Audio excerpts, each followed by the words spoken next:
pada hikmah yang ke-113. 113 Syekh Ibnu Athaillah Syakadari menyatakan wurudul imdadi bihasbil isti'dadi wa syurukul anwari ala hasbi sofail asrari. Wurudul imdadi, datangnya karunia atau madad atau imdad, ya karunia lah. Datangnya karunia Allah itu bihasbil istidadi, sesuai dengan kesiapan orang itu.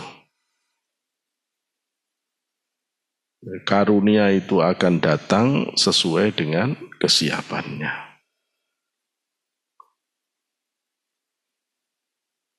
Kamu sebenarnya siapnya hanya menjadi orang setengah kaya. Ya tidak mungkin kamu dijadikan kaya oleh Allah. Soalnya kamu menyiapkan diri setengah kaya. Kamu siapnya jadi setengah intelektual. Ya kamu tidak akan jadi intelektual. Kamu memang siapnya setengah-setengah. Kalau kamu memang siap jadi intelektual, ya diberi oleh Allah ya intelektual. Kalau kamu memang siap jadi orang kaya, ya pasti dikasih kaya. Kamu siap jadi wali, ya pasti diangkat jadi wali. Jadi kalau kamu nggak siap, ya nggak jadi. Jadi begitu. Wasurukul anwari, dan mencorongnya cahaya, berkilaunya atau memancarnya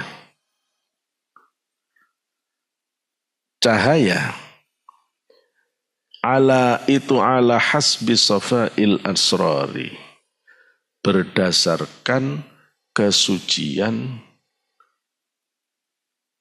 mata batin, kesucian nurani atau mata batin. Karunia Allah itu bergantung kepada kesiapan batinmu.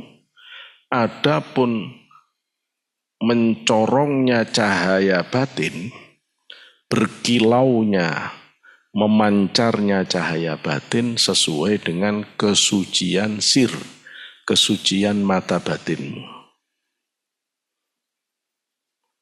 Semakin kamu siap, kamu semakin dapat karunia. Sekarang kita buktikan. Kenapa penemu gaya gravitasi itu Isaac Newton? Karena ya memang yang siap Isaac Newton. Kok ndak mbahmu? Lah mbahmu ndak ngerti matematika. Terus kalau dikasih karunia gravitasi, ya apa jelas noe? Gitu loh ya. Ya apa yang jelasnya? Jadi semua yang dikasih ilmu oleh Allah itu orang yang paling siap.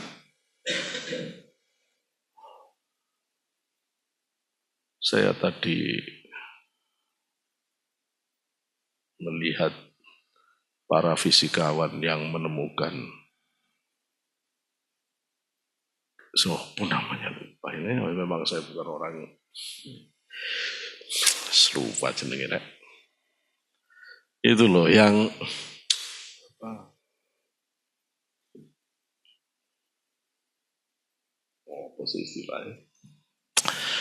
yang menemukan hukum keteraturan di dalam ketidakteraturan semesta.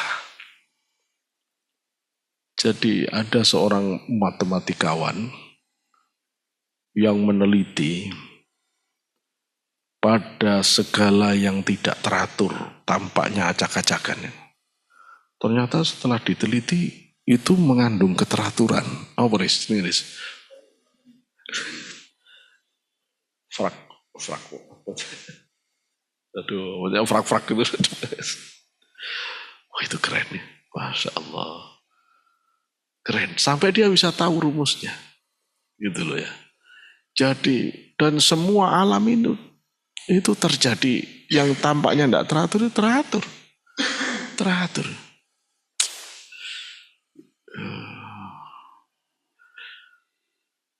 kalau jenengan lihat bentuk bunga ini. Jadi keteraturan itu mulai dari rumus 1. Setelah 1 itu ditambah. 1 ditambah 1, 2. Nanti setelah 2 ditambah 1. Jadi 3. Setelah 3 berarti 2 ditambah 3, 5. Setelah 5 ditambah 3, 8. Kalau nggak percaya sampai hitung jumlah kelopak bunga. Itu pakai peraturan itu. Ada kelopak bunga yang 1, ada kelopak bunga yang 2, ada kelopak bunga yang 3, ada kelopak bunga yang 5, ada kelopak bunga yang 8. Sampai nanti sampean hitung bunga matahari itu dalam keteraturan itu. Jadi semua di alam ini ternyata pakai hitungan itu. Sampai menjarinya daun-daun itu pakai rumus itu. Kalau sampai itu zoom sampai sekecil-kecilnya, itu ada pencabangan-pencabangan yang menggunakan rumus tadi. Ditambah. Sampai jumlahnya brokoli itu. Kalau brokoli itu apa itu? Itu brokoli itu kalau dipecah sampai kecil itu bentuknya sama dengan brokoli yang besar dengan rumus yang sama. Sampai paru-parumu itu sama dengan pencabangan daun pohon itu. Pohon itu asalnya 1, terus jadi 2, terus itu ada rumusnya. Kalau tidak 2 dia ambil 3. Terus itu cabang.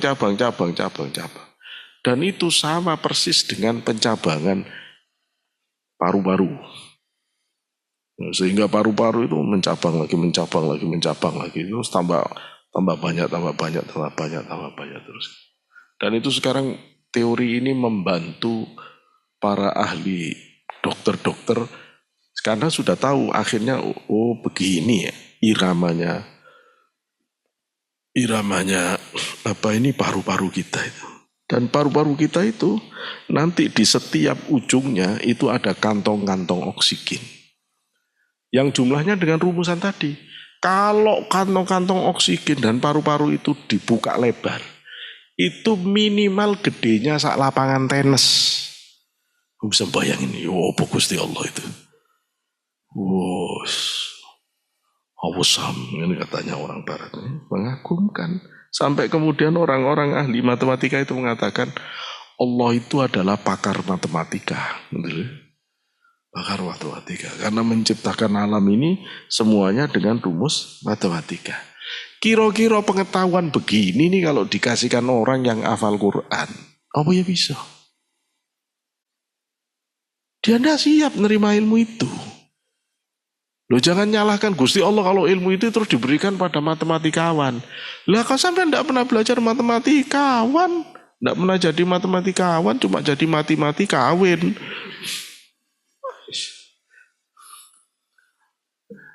Tidak bisa kita kemudian mau melecehkan ilmu alam terus mengatakan yang hebat itu adalah orang yang ngafalin Quran saja. Tidak ngono rek. Sampai tidak tahu bagaimana manfaatnya orang setelah menemukan teori ini. Sehingga semua bisa dibaca. Alam semesta itu bisa dibaca sampai galaksi itu tetap dalam rumus itu. Dan itu kalau dibentuk begini nanti bentuknya melingkar gini. Sehingga bentuknya spiral yang terus mengembang. Spiral mengembang itu ada di dalam galaksi kita itu. Wah keren. Masya Allah, Gusti Allah tidak pernah. Jadi yang kita lihat tidak teratur itu ternyata teratur. Wah. Jadi ketika orang menemukan keteraturan dalam ketidakteraturan. Loh yang bisa baca keteraturan di dalam ketidakteraturan itu yang siap. Itu loh ya. Ilmu Allah tidak akan diberikan pada orang yang tidak siap. Aku turut oleh wayai dadi wong alim dasmu. Nggak ono gitu itu Kang. Gitu loh ya. Nggak ada begitu. Sampai harus siap. Aku ingin jadi ulama ahli tafsir. Ya wes mulai sekarang ditarget. Saya harus kuasai nahwu ini 2 semester. Mati hidup udah siang malam nahwu tok pegangin wis. Hafalin baca lagi, hafalin lagi. Kana wa akhwatuha in terus hafalin. Harus punya target begitu. Ya, pokoknya semester depan saya harus tasrif luar kepala. Tasrif hafalin. Kalau nggak bisa sampai nggak siap, gitu loh ya. Setelah itu saya mau belajar balaghahnya. Balaghahnya hafalin. Kalau nggak siap, nggak bisa. Ya memang itu perangkatnya. Gitu loh, siap dulu. Kalau sampai siap, nggak punya kesiapan, ya nggak bisa, gitu loh ya. Nggak bisa. Saya bocorin ya. Adik saya itu Yahya dari kecil. Kalau ditanya oleh ibu saya, mau jadi apa kamu besok? Jadi Profesor Doktor Kiai Haji Muhammad Yahya. Dari kecil belum ngerti apa-apa, belum sekolah. Sudah begitu. Dan kalau ngomong ke bapak saya mau sekolah di Kanada dari kecil. Kanada itu di bapak saya nggak ngerti. Terus pokoknya iya, soalnya iya. Terus senengannya kalau dia mondok itu pakai surban, pakai imamah dulu. Sekarang malah tidak pernah. Tidak pernah. Jadi siap dari kecil. Jadi mau jadi kiai itu udah siap dari kecil. Udah cita-citanya itu. Ya. Sudah memang siap dari kecil. Ya ada orang yang siap di tengah jalan terus jadi, ya ada. Ya ada. Ya Gusti Allah itu hebat loh, menciptakan orang itu macam-macam. Tapi yang penting siap. Kalau kamu tidak siap ya susah. Jadi kalau ada orang miskin sekarang ini, memang dia mendaftarkan diri kepada Allah, siap jadi orang miskin. Kalau ada orang yang tidak lulus kuliah, memang dia mendaftarkan diri dari awal, siap menjadi pecundang. Tidak pernah belajar, temennya kuliah bawa buku, dia tidak bawa apa-apa. Temennya serius baca, dia tidak pernah baca. Dapat tugas temennya ngerjakan, dia tidak ngerjakan. Kan dia memang sudah menyediakan diri untuk gagal. Menyediakan diri untuk dapat nilai buruk. Sehingga ketika semuanya dapat nilai A, semuanya dia dapat nilai D. Seneng dia. D bagus dong. Apa duit itu D? Iya karepmu. Gitu loh ya. Ya repot kalau kayak begini. Nah orang yang kemudian malas belajar. Sudah malas belajar.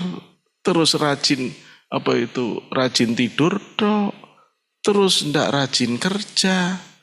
Ayo taruhan sama saya, dia udah daftar ke Allah untuk menjadi orang yang terpinggirkan, termarginalisasi. Sehingga begitu jadi orang, terus jadi beban terus. Gitu loh ya. Jadi ruwet terus. Jangan nyalahkan Gusti Allah. Kamu yang ndak siap jadi orang sukses. Saya lihat videonya anak SMP yang sudah lulusan SMP sekarang jadi miliarder. Ya, dia sudah punya uang, udah tahu berapa miliar itu ya. Jadi memang dia siap, gitu ya. Dia siap, dia belajar belajar perdagangan online macam-macam. Tapi hati-hati rek, ojo sing pinjol-pinjol ojo gitu loh ya. Yang gitu-gitu jangan. Kadang-kadang ya repot. Sudah ustad lho sih bisa kemakan pinjol gitu. Mbok stres ya stres, tapi ojo ngono gitu loh ya. Sik waras, jangan ndak waras. Jangan ndak waras, tetap waras. Saya paling nggak senang, saya pinjam bank aja ndak mau. Walaupun bank syariah saya ndak mau. Kalau ndak ya wis sampean demonstrasi nang Gusti Allah gitu. Kecuali kalau terpaksa banget, ya bisa terpaksa banget ya gak apa-apa.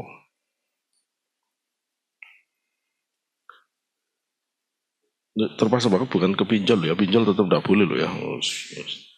Itu sampai kejebak kalau ke situ. Orang di luaran sekarang tambah tidak karu-karuan ya. Nah tadi karunia Allah sesuai kesiapan jenengan, sementara mencorongnya batin itu tergantung dari seberapa jenengan mensucikannya. Semakin bagus kita membersihkan kaca, maka akan semakin berkilau pantulan cahayanya. Semakin malas sampean mensucikan kaca, ya semakin buram, sehingga pantulan cahaya tidak mencorong. Gitu loh ya. Seberapa kilau permata itu akan mengeluarkan pancaran sinarnya tergantung seberapa rajin jenengan gosok permata itu. Seperti apa mutiara apa? Maksudnya ya permata ya. Batu bacan. Aku ngerti batu bacan ya. Seperti apa batu-batu permata, batu bacan, batu berlian itu akan berkilau ditentukan oleh seberapa canggih orang itu bisa ngusap-ngusap, ngikir-ngikir gitu ya. Hatimu itu seberapa mencorong berkilaunya tergantung seberapa kamu bisa membersihkannya dengan rajin zikir. Manusia itu seperti intan hitam. Malaikat itu seperti kaca. Malaikat seperti kaca yang jernih. Dari awal sudah indah. Tapi tidak bisa bertambah indahnya. Kalau manusia itu koyok ake. Koyok batu bacan. Memang waktu awal ditemukan dari kali tidak keren. Tapi kalau terus diusap-usap, dikikir, lo kalah kaca. Kalah kaca. Jadi orang itu bisa ngalahkan malaikat kalau dia rajin ngikir. Ngikir hatinya dari kotoran-kotorannya dengan la ilaha illallah. La ilaha illallah dengan Allah, dengan sholawat, dengan sholat, dengan ngaji Quran. Jadi sekarang kalau jenengan ngaji Quran tuh ngikir. Kalau temennya ada ngaji Quran, ngikir ya, gitu, ngikir. Ya, ngamplas ya, gitu, ngaji ngamplas. Nanti koncomu ojo diwara pikiran, ngamplas. Ngamplas, bersih-bersih, ya, bersih-bersih. Jadi begitu, karena saya kata, kalau diibaratkan gitu langsung clear ya, bahwa mencorongnya batin itu berdasarkan atau ala hasbi sesuai berdasarkan kesucian dari mata batin itu. Yakni anna wurudal imdadi. Anna sesungguhnya wurudal imdadi, datangnya karunia Allah. Karunia min hadratil maliki, dari hadirat Raja Al-Jawadi yang maha pemurah, yang maha pemberi. Sing loman nemen, yang sangat loman. Innama hanya saja yakunu ada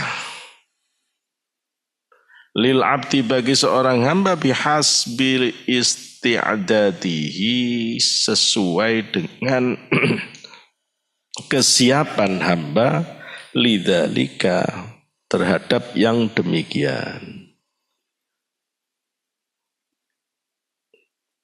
Bahwasanya hanya saja keberadaan karunia dari Allah bagi hamba itu sesuai dengan kesiapan hamba itu.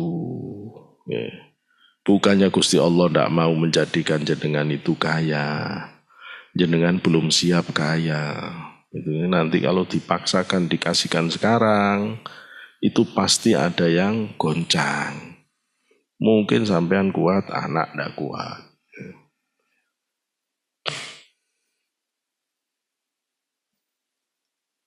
Saya meskipun itu ya belajar. Di rumah saya itu lama tidak ada wifi. Lama. Sampai anak saya itu wifi baru ada berapa tahun ini? 2 tahun ya. Jadi sebelumnya nggak ada. Walaupun saya ini sebagai dosen sangat butuh wifi saya. Ya sangat butuh wifi. Karena membayangkan dosen tidak punya wifi mau nggak ngeluh. Gitu loh ya. Tapi saya tahu ini efeknya bahaya ke anak saya kalau belum siap. Ya. Sehingga tak tahan. Semata-mata cuma kepingin anak-anak itu enggak kena ekses negatifnya. Kalau dia masih kecil, wah. Anak saya yang SMP sampai sekarang enggak punya HP dia. Sampai berangkat mondok enggak tak belikan HP. Oh saya tidak bisa beliin HP, mbok saya beli yang baru juga bisa. Gitu loh ya. Bukan persoalan itu. Jadi tidak gampang menyiapkan orang itu sesuai pada waktunya. Mungkin dia ya rodok jengkel nang bapaknya. Koncoku ditukokno kabeh, aku ndak ditukokno. Ya nggak apa-apa, nanti dia kalau udah dewasa baru dia bersyukur. Ndak apa-apa saya dibenci anak saya sekarang. Gitu ya. Nanti kalau dia udah dewasa dia akan ngerti dan dia akan bersyukur. Ya, punya bapak yang ndak sembrono itu. Ndak terus coba anak orang sekarang. Orang tua sekarang itu ngawur.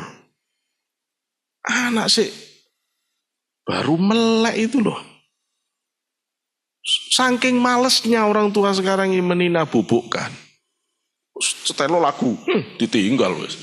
Oh si bayi loh wes.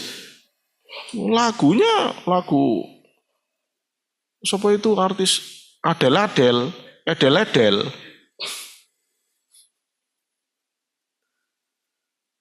Aduh ya opo gitu loh ya.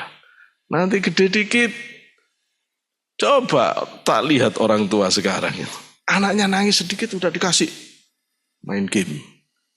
Ayo kon, ayo game-gamein terus anakmu. Lama-lama game over anakmu. Ayo. Lo kalau sudah seneng game udah repot. Udah repot.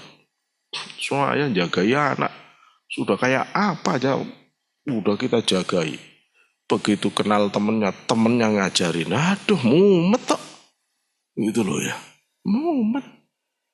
Pengaruh game kepada anak-anak. Sampai ada anak yang tangannya sampai gini-gini terus. Saking kecapean main game sampai ininya sarafnya itu udah gini-gini terus. Ada. Gitu loh ya. Sampai ada yang gini-gini terus. Ada. Efeknya game sudah karu-karuan. Ayo standar WHO orang main HP 2 jam itu udah udah udah gila HP. Udah tidak normal orang itu, udah tidak sehat. Kalau sudah main 2 jam. Nah, lihat temenmu kalau sampai main 2 jam. Normalnya orang main itu 60 menit selesai harus diganti dengan 60 menit ngelihat ke alam luar. Sehat kamu kalau begitu, 60 menit udah selesai. Kamu lihat dulu. Mau ngetik itu 60 menit, berhenti dulu. Sambil lihat, gini dulu matamu, gerakin dulu. Jangan bawa plototin tok gitu, terus kamu belerengan dewe. Anak sekarang ya susah ya. Saya alhamdulillah cuman plus ya bisa gini baca ya bisa, cuma ya kurang terang, makanya tak bantu begini. Tapi kan kapan sih kalau kamu jadi mahasiswa saya kan, saya setahun 2 tahun ini baru pakai gini. Sebelumnya saya tidak pakai. Gitu ya. Sampai sekarang saya nyetir, baca, saya ngelihat jam dari sini saya masih kebaca, clear. Gitu loh ya. Jadi ya dijaga yang benar. Walaupun begini kadang-kadang anak saya kadang belum tentu nurut diajari. Repot memang. Repot. Tapi kita ajari. Gitu ya. Apa saya tidak bisa misalnya memfasilitasi kamu di pondok ini dengan yang lebih. Bisa, tetapi nanti kamu tidak bisa jadi orang yang belajar qanaahnya gitu itu loh. Jadi memang orang itu harus berlatih semua begitu itu. Berlatih semuanya. Nah, itu yang akan membuat kamu punya mental baja. Kuat. Itu loh, tidak cengeng. Nah, itu yang harus jadi itu harus begitu, gak boleh. Tapi nanti kalau kamu sudah biasa sederhana, kamu harus juga kuat tampil yang dengan segala artifisial. Orang biasa sederhana terus didudukkan dalam semua simbol-simbol dan formalitas, itu bisa tidak siap juga. Tidak biasa jasan itu melakukannya nyentar-nyentar gitu loh ya. Halah gini ya buat gitu loh. Tidak biasa, kadung biasa melarat terus dibuat sama orang kaya udah tidak karuan tingkahnya. Tidak benar juga gitu loh ya. Nanti kamu diberi pakaian tidak branded ya biasa, pakai pakaian branded ya biasa, gitu loh ya, jalan kaki ya biasa, naik kendaraan yang mewah ya biasa, kalau udah gitu hebat. Ya. Nah, kesiapanmu yang akan menentukan Allah akan memberikan karunia-Nya. Kapan karunia dari Allah itu akan dianugerahkan kepada kamu? Bitathhiri fuadahu, dengan penyucian fuadahu kepada fuad hatimu. Memang repot bahasa Indonesia ini. Ya, fuad yo hati, kolbu yo hati, asror yo hati. Tapi kadang hati, fuad, nurani, asrar, nah repot lagi ya. Hati, apaan sih bahasa Indonesia itu hati, lubuk hati, terus hati nurani, bisa repot bahasa Indonesia memang repot ya. Kalau bahasa Arab itu minimal hati, kolbu, lebih dalam kolbu fuad. Kolbu itu tempatnya pertempuran antara bisikan setan dan bisikan malaikat, itu kolbu. Tapi kalau fuad itu sudah lepas dari itu, fuad itu sudah pasti baik. Makanya Rasul menyebut makadzabal fuadu ma ra'a. Fuad itu udah tidak bisa bohong. Bukan, tidak bisa bohong. Fuad itu tidak bisa bohong, fuad itu. Kalau ada namanya fuad sih bohong ya kurang asem. Fuad itu udah tidak bisa bohong. Maka kamu kalau bohong, di hatimu pasti ada yang mengkritik. Tidak gitu kok. Nah itu fuad itu. Fuad itu tidak bisa bohong. Ada di orang kafir kan tidak bisa bohong. Jadi makadzabal fuadu ma ra'a. Tidak pernah bohong fuad itu. Itu fuad. Tapi kalau lebih dalam lagi, itu sir, tempatnya rahasia Allah. Nah, atau sering disebut dengan mata batin. Nah itu. Kalau kamu menyiapkan diri dengan membersihkan fuadmu, wa mulazamatihi lil auratihi, li auratihi, wa mulazamatihi li auratihi, dengan wa mulazamatihi, dan melanggengkan, melazimkan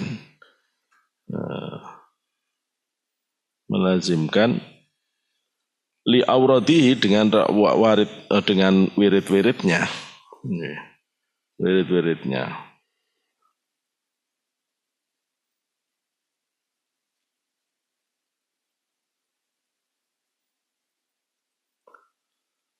Bitadhiri fu'adahu. Kalau ini kalau sampean mau baca idhofah ya bitadhiri fu'adihi. Yeah. Tapi kalau mau diamalkan tadhir itu jadi maf'ulnya fu'adahu. Dengan penyucian terhadap hatinya abad tadinya, wa mulazamatihi, dan melazimkan sopo abad nih, melazimkan abad li auratihi, pada warid-wiridnya. Wa surukul anwari, adapun moncorongnya, memancarnya cahaya-cahaya fil qalbi, di dalam hati al-arifi, hatinya orang yang ma'rifat, fi qalbil arifi, di hatinya orang yang ma'rifat. Wal muradu, adapun murad, biha, dengan murad itu al-ulumu, adalah ilmu-ilmu, wal ma'arifu, dan ma'rifat-ma'rifat. Adapun yang dimaksud dengan murad itu ya ilmu-ilmu, ma'rifat-ma'rifat itu. Semakin jenengan itu bersih, itu semakin keluar sendiri ilmu itu. Innama yakunu, hanya saja ada apa murad ala hasbis sifa, ala hasbis sofail asrari, ala hasbi, berdasarkan sofail asrari, jernihnya sir, jernihnya batin yang terdalam, yang isinya rahasia-rahasia Allah. Bersih dari apa batin kita? Min kadril atau min kadari ta'alluki dari kotoran ta'alluq, bergantung, bil aghyari, dengan yang berganti-ganti, wal athari, dan jejak kehadiran Allah, maksudnya makhluk.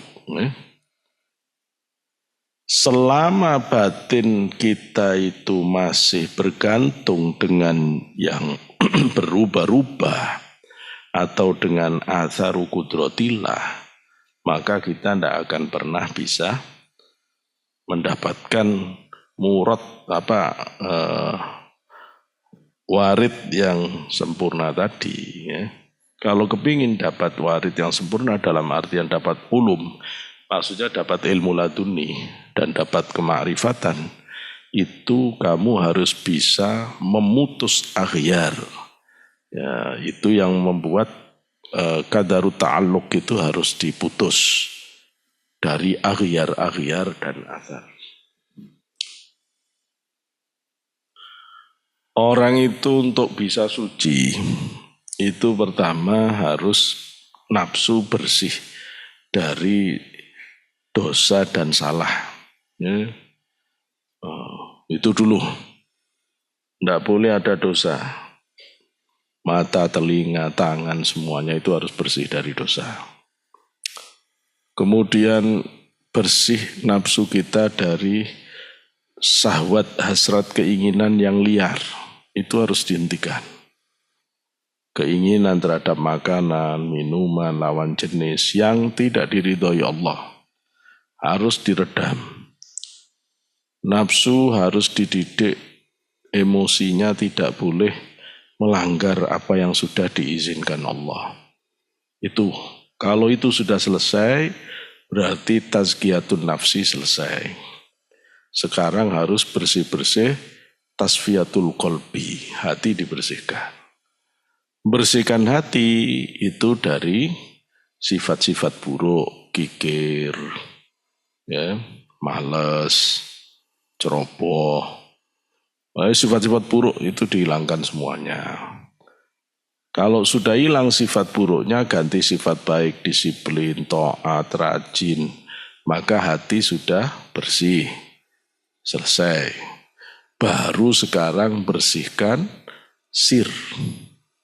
Nah, itu loh. Lah sir ini dibersihkan dari apa? Sampean udah tidak maksiat, sampean udah ngontrol diri baik, sudah tidak ada sifat buruk. Ya, tapi kalau zikir kan keluar yang aneh-aneh. La ilaha illallah. Siapa goreng wak kresek? La ilaha illallah. Iki jane mau isuk, jane waya iki nyapu gak nyapu. La ilaha, itu namanya aghyar, itu loh. Kemana-mana pikiran. Nah itu harus diputus.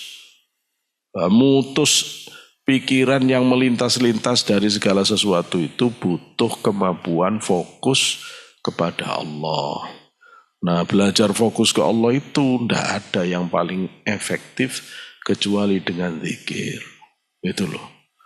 Sampai akhirnya tidak ada lagi yang melintas-lintas di pikiranmu kecuali Allah saja. Terus batin belajar tidak gantung kepada yang selain Allah. Gitu loh ya. Atharu kudratillah. Aku kalau tidak makan, tidak mungkin aku bisa sehat. Jangan ngomong ngono. Ya. Ya tapi kalau tidak diobati pakai minyak nyong-nyong ini. Ya, meskipun memang obatmu minyak nyong-nyong, tapi tetap kamu tidak boleh nyandar ke minyak nyong-nyong. Ya wis ini Gusti Allah memberi khasiat di minyak nyong-nyong ini. Ya melalui ini Gusti Allah menitipkan kesembuhan untuk saya. Ya, tetap ke Gusti Allah. Jangan ke asar. Ya, jangan ke asar. Loh, belajar mutus begini ini ya sak kerepotan juga.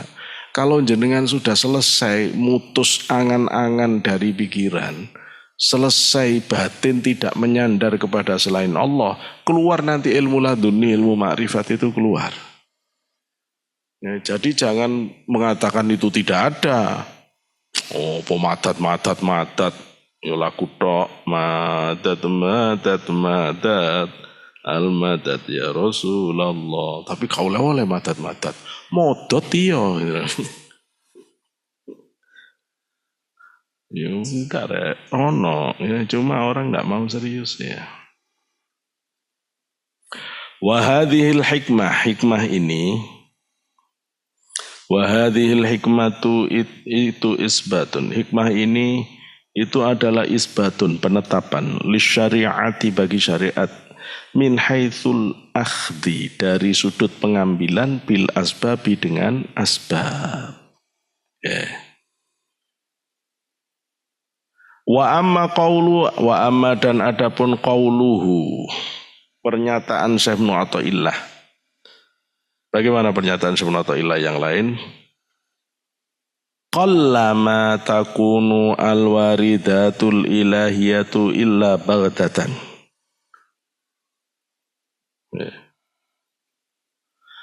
Qalla sedikit, qallama sedikit sesuatu takunu ada, opom alwaridatu alwaridat, al ilahiyatu kang bangsa ilahiyah, illa kecuali baghdatan secara tiba-tiba, baghdatan secara tiba-tiba.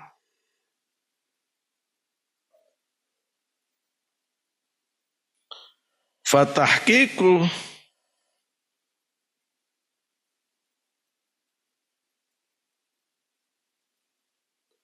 ini mau fatahqiqun lil haqiqati, maka yang demikian itu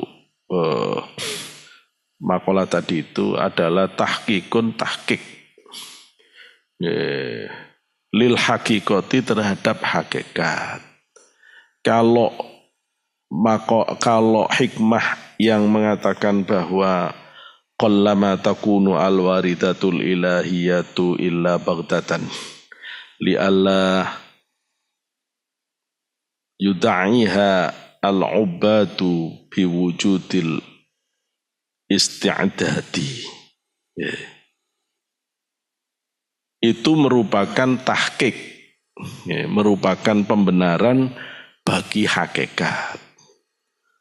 Fala tunafi bila irtiab, maka tidak bisa ditiadakan tanpa ragu-ragu lagi. Apa maksudnya? Ya empu, ya. Gini loh, makalah yang ini, hikmah yang ini, di mana Syekh Ibnu Athaillah mengatakan karunia Allah batin itu bergantung kepada kesiapan.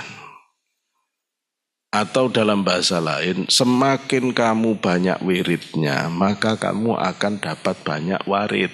Kan gitu. Tambah banyak kamu wiridan, kamu akan dapat banyak warid. Ini kan menggambarkan berarti warid itu tidak akan datang kalau kamu tidak wirid. Kan gitu. Ini yang dimaksud Syekh Ibnu Athaillah dalam makalah ini untuk menguatkan syariat. Karena Syekh Ibnu Athaillah sedang bicara dalam hukum asbabnya. Gitu ya, hukum sebab akibatnya. Atau Syekh Ibnu Athaillah sedang bicara pada level asbab. Adapun pernyataan Syekh Ibnu Athaillah yang mengatakan qallama takunu alwaridat itu illa baghdatan itu, ya, sedikit sekali waridat-waridat ilahiyah itu kecuali datangnya baghdatan, tiba-tiba.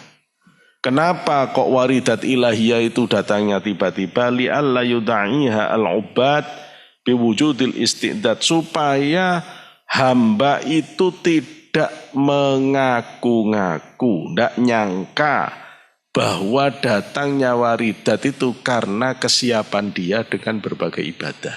Itu kan kayak kontradiktif. Itu loh ya. Nah, pernyataan yang ini mengatakan sedikit kok. Rata-rata yang namanya waridat itu tiba-tiba. Kenapa waridat itu tiba-tiba? Supaya orang itu tidak menyangka waridat itu hasil usaha dia. Waridat itu diberikan baghdatan supaya orang itu tahu waridat itu semata-mata dari Allah. Tidak ada urusan sama usahamu. Loh coba. Ya apa ini? Kok bisa bertentangan gini? Loh yang kedua ini sedang ngomong hakikat. Itu loh ya. Makola kedua ini makola di level tajrid. Makola pertama itu makola di level asbab. Itu yang repot di hikam. Kalau orang tidak bisa menempatkan, wis mumet ya. Oh, cari ini wirid dulu baru warid. Giliran sekarang warid tidak ada hubungan sama warid. Kalau Gusti Allah memang mau menurunkan warid, baghtatan. Supaya orang tidak menyangka wirid itulah yang mendatangkan warid. Ini terus piye ini? Ini terus piye? Apa Ibnu Athaillah itu rotok gak waras? Ngawur kamu. Ya, berarti tidak konsisten itu. Bukan tidak konsisten, kamu yang tidak bisa mendamaikan. Itu loh ya. Gini loh. Rizki itu, saya bisa mengatakan, semakin kamu rajin bekerja, akan semakin besar bayaranmu. Ya, kamu kalau rajin belajar, kamu akan semakin tinggi nilaimu. Semakin kamu belajar, semakin kamu cepat pinter. Karena Allah akan memberikan ilmu itu sesuai dengan kerajinanmu belajar. Clear kan? Kamu tambah rajin bekerja, tambah banyak uangmu. Gitu loh ya. Karena memang aturannya begitu. Kamu kerja 1 jam dibayar 100.000, kerja 2 jam 200.000. Maka kalau kamu kerja 8 jam, ya kamu dapat 800.000. Berarti kerja itu berbanding lurus dengan rizki yang bisa kamu bawa. Maka warid menentukan warid. Rajin kerja menentukan rizki. Salah? Enggak. Karena Ibnu Athaillah lagi motret asbab. Tapi ada rizki yang tidak perlu asbab. Ini dulu ya. Tiba-tiba ada orang bawa uang 1 kresek. Setelah ditimbang ternyata 2 miliar. Loh yang begini ini baghtatan. Tiba-tiba. Tidak ada urusan sama ibadahmu. Kamu sholat sunnah, tidak sholat sunnah. Bukan itu. Gusti Allah mau nunjukkan. Itu loh ya. Sang pemberi itu aku. Bukan karena usahamu. Loh ini Allah lagi mau menunjukkan. Ini level tahqiq dengan hakikat. Ini level tahqiq dengan hakikat. Jadi sampai harus ngerti. Makalah yang qallama tadi itu baghdatan itu motret hakikatnya pemberian yang sebenar-benarnya dari Allah. Secara hakikat tidak ada kaitan dengan wirid. Tapi sampean harus ngerti, ngomong begini ini di level hakikat. Tapi kalau asbab, yo jangan ngomong begini, murid sih kait asbab terus langsung diomong sebenarnya warid itu tidak ada kaitan sama wirid. Duh, wis bubar, mulai besok tidak ada yang Sabtuan wis, tutup, ya, tutup wis. Ayo yakin saya nggak ada yang ngaji ini gara-gara ngaji hikamnya tidak bener. Gitu loh ya, nata hikamnya nggak benar, nggak begitu. Kalau kita ini masih asbab, sampean tetap usaha wiritan yang rajin. Ya, nggak usah dipikirkan warid yang dari Allah yang baghdatan itu. Sampean mikir baghdatan naik, ojo baghtatan. Yang rizki yang tiba-tiba. Wis tidak usah mikir rizki yang tiba-tiba. Katanya Allah itu ya, kalau kita itu bisa khusyuk, itu Allah itu bisa loh datangkan langsung 5 miliar itu. Ya bisa, tapi tidak nang dapurmu Kang, gitu loh. Itu baghdatan, kolilan itu mean, kolla. Sedikit yang bisa dapat begitu itu sedikit. Wes tidak usah ngarep-ngarep yang begitu. Orang itu meskipun tidak belajar, kalau memang ilmu laduni pinter, ya pinter tapi tidak kon, gitu loh ya. Wes kamu tidak usah begitu, kamu tidak usah nyari jalur yang begitu, jalur yang normal aja. Jalur yang normal, ya belajar rajin, S1 tamat dapat gelar, lah belajar lagi S2 tamat dapat gelar, S3 dapat gelar, S4 leono gitu loh ya. Wes pokoknya sampean jalur normal dulu. Ya, karena mayoritas orang itu diciptakan Allah dengan model normal. Yang model gak normal itu gak usah dibahas. Karena repot bahasnya. Karena repot bahasnya. Ada orang yang begini tuh ada. Aslinya orang itu meskipun tidur saja kalau memang itu sudah disiapkan Allah ilmu laduni. Mau tidur aja pinter. Ya tidak usah diberitahu ke orangnya. Biar dia rajin dulu. Betul ya. Yang bagtatan itu. Yang bagtatan itu benar-benar tidak ada urusan sama warid. Sama wirid. Contoh ya. Sayyidina Umar kurang brengsek apa? Sebelum Islam. Wong rembukan, orang-orang jahiliyah itu rembukan. Siapa yang mau membunuh Nabi Muhammad? Umar maju, aku yang bunuh. Nah kurang ajar lah. Kok bisa orang yang sebegini jahat niat mau bunuh Rasulullah?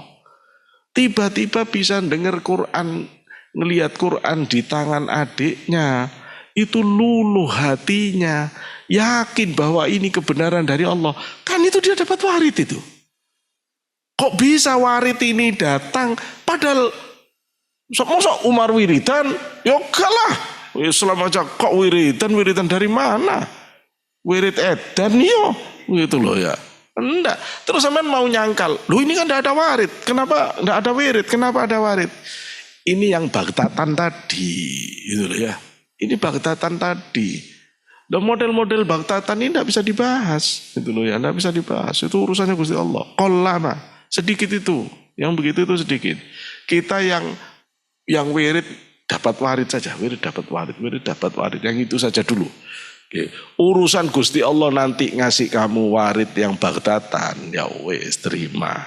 Pasti ada. Tapi yang namanya bagtatan kan kita tidak bisa pikirkan. Ya terserah Gusti Allah ngasihnya kapan, di mana. Ya cuma itu Allah mau menunjukkan bahwa hakikatnya, hakikinya itu dari Allah. Itu loh ya. Dari Allah. Jenengan pasti dapat, sewaktu-waktu akan dapat. Tiba-tiba diberi orang, tiba-tiba disayang orang, tiba-tiba dikuliahkan orang, tiba-tiba itu tetap ada di dalam hidup. Ya, tetap ada. Karena Allah mau menunjukkan keperkasaannya dengan itu semuanya. Nah warid yang bagtatan itu seru. Karena warid yang bagtatan ini, yang tiba-tiba itu, tidak harus bersesuaian dengan tampilan doir. Kalau wirid yang standar itu sampean pikiran dulu. Kalau pikiran di atas 500, 1000 itu baru warid terasa. Tapi kalau sampean pikiran baru 100, la ilaha illallah, malaikat, ya males aku rengek 100 di air, usah kakek gitu ya. Sedikit sampean dapatnya. Tapi kalau sampean 1000 dapat. Ada rasanya di batin. Loh itu yang wirid warid. Kalau warid yang bagtatan itu aneh-aneh. Kadang-kadang yang terlihat itu perempuan yang pakai baju adiknya. Kekecilan. Sudah mencodot baju adiknya ya. Tapi sampean enggak muncul syahwat itu. Malah nangis, di hati nangis. Ya Allah, ini kita yang ngelihat saja udah terenyuhnya begini, bagaimana Gusti Allah menciptakan orang ini malah diedel-edel begini. Loh itu terus panjenengan terus tambah syukur, ya Allah, moga-moga anak saya, keturunan saya bisa kejaga dan seterusnya. Itu ya warid gitu loh ya. Tapi kan aneh. keburukan bisa mendatangkan kebaikan. Ya kalau Gusti Allah bisa, gitu loh ya. Gusti Allah bisa. Ya, dalam bentuk paling dahsyatnya. Gusti Allah bisa meletakkan ikan di lautan yang asin, tapi tidak asin. Padahal yang diminum air asin, ya tempatnya asin, tempat tinggalnya asin, tapi dia tidak asin. Betul. Itu karena waridat. Maksud saya begini, Nabi Musa itu anaknya Fir'aun, anak angkatnya Fir'aun. Fir'aun kurang sesat apa, sampai ngaku-ngaku Tuhan. Tidak ada orang lebih sesat dari Fir'aun. Tapi Nabi Musa tidak terkotori sama sekali. Harusnya kan Nabi Musa terkotori. Itu loh ya, oleh pikiran-pikiran sesat Fir'aun. Tidak ada orang paling sesat kecuali Fir'aun. Tapi kan tidak ngimbas sama sekali. Anda bisa bayangkan, kaya apa Gusti Allah Joko Nabi Musa dari kesesatan Fir'aun. Dengan segala centang perenang, dengan segala dukun-dukun dan sebagainya, tetap suci Nabi Musa. Ada orang yang kuliah di luar negeri, tempatnya maksiat, temannya maksiat semua, dia tambah alim, tambah khusyuk. Oh itu Musa itu, ya itu Musa. Kenapa? Waridatnya datang bahkan saat berhadapan dengan keburukan. Cuma yang begini ini baghtatan, ya baghtatan. Tapi tetap saja, tetap usahakan dengan wirid terus, jaga wirid ya. Sudah jangan keliru memahami dua maqalah semua toilah. Nah ini sudah sore, saya kira kita harus akhiri sampai di sini. Insya Allah pada ngaji berikutnya kita akan lanjutkan. Ya. Sedikit tambahan itu kalau di Iqadul Himam, warid itu dibagi 3. Ada warid level pemula, warid level menengah, dan warid level akhir. Warid level mubtadi' pemula itu warid intibah namanya. Warid untuk penyadaran. Dari kafir jadi Islam. Dari Islam acak-acakan hijrah. Tobat. Itu namanya warid intibah. Warid yang level kedua itu dari yang semula biasa-biasa sadar kepingin mendekatkan diri kepada Allah. Sampai akhirnya orang itu rajin ibadah. Oke. Kalau yang pertama keluar dari kegelapan menuju kepada terang, waridnya itu. Warid yang kedua ini keluar dari lalai dari Allah menuju kepada hanya ingat Allah. Nah ini nanti akibatnya hatinya penuh dengan nur Allah. Karena dia selalu mengingat Allah. Nah warid yang ketiga lalai dari selain, keluar dari selain Allah, hanya fokus ke hadirat Allah. Nah itu baru warid yang paling tinggi. Baik, ini yang bisa kita kaji bersama. Mudah-mudahan yang kita kaji ini dijadikan oleh Allah ilmu yang manfaat di dunia wal akhirah. Dan mudah-mudahan kita senantiasa binaringan sehat walafiat zahiran wa batinan. Wabil khusus kepada yang hari ini memberikan sate untuk sampean semua. Mudah-mudahan terus diberikan kesehatan, ya, keluasan rezeki, binaringan keberkahan oleh Allah Subhanahu wa taala, putra-putrinya dijadikan anak-anak yang soleh-solihah, dan kita semuanya juga diberi oleh Allah keluarga yang sakinah mawaddah warahmah, diberikan keturunan yang soleh-solihah. Ala hadzal qul al-Fatihah. Bismillahirrahmanirrahim. Suratul mustaqim suratul ladzina an'amta 'alaihim ghairil maghdubi 'alaihim waladdallin. Wa akhiran wallahu al-muwaffiq ila aqwamit thariq. Assalamualaikum warahmatullahi wabarakatuh.